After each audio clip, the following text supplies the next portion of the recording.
তো আজকে আবারও চলে এসেছি নতুন রেসিপি নিয়ে। তো আজকের রেসিপি থাকবে ভাত করেলার পুর। তো এখানে মা ভাত করেলাটিকে সিদ্ধ করে নিচ্ছে।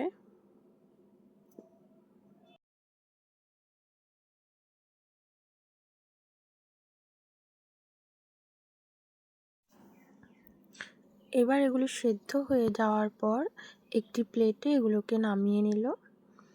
এরপর ভাত করেলার ভেতরে যে মশলা দেবে সেগুলোকে রেডি করে নিচ্ছে।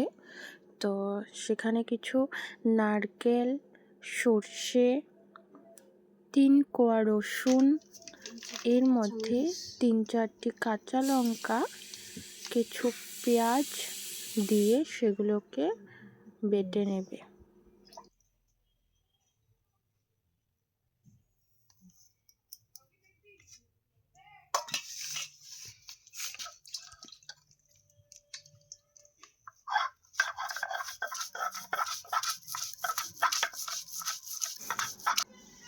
তো অনেকে কী করে গ্রাইন্ডারে মশলাগুলোকে মিক্স করে নেয়। তো গ্রাইন্ডারে করলে একদম খেতে ভালো লাগে না।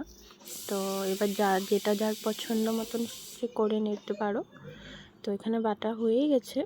তো এবার ভাত করেলার থেকে বীজগুলি ছাড়িয়ে নিচ্ছে। এবার কড়াই বসিয়ে দিয়েছে। কড়াইতে গরম হয়ে যাওয়ার পর এখানে সর্ষের তেল দিয়ে দিল। তেলটি গরম হয়ে যাওয়ার পর সেখানে কিছু কালি জিরে দিয়ে দিল।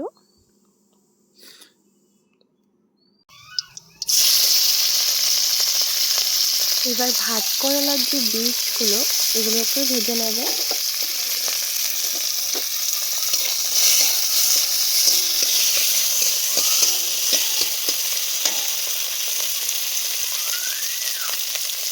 এরপর পরিমাণ মতো নুন, কিছু হলুদ গুঁড়ো দিয়ে দিল।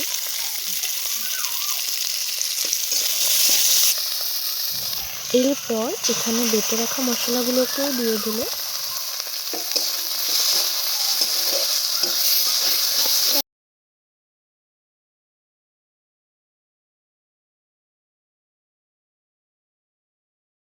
এবার মশলাগুলো ভালো করে ভাজা হয়ে যাওয়ার পর ভাত করেলার ভেতর মশলাগুলোকে ভালো করে ভরে নিচ্ছে।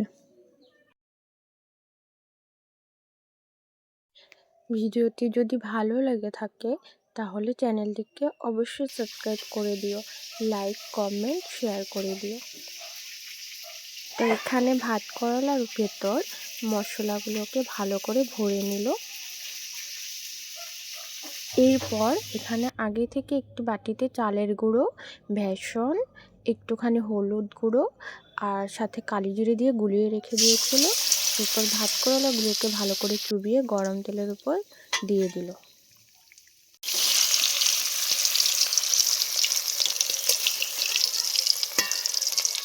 এবার আমাদের ভাত করেলা রেডি হয়ে গেছে। তো আজকের রেসিপি এতটুকুই। তো ভাজা হয়ে গেলে পরে মা আমাকে ভাত দিয়ে দেয়, ভাত করেলার পুর দিয়ে। পুরটা যা খেতে দারুণ হয়েছে না, মচমচে, মানে কি বলবো, গরম ভাতের সাথে দারুণ। তোমরাও ট্রাই করো।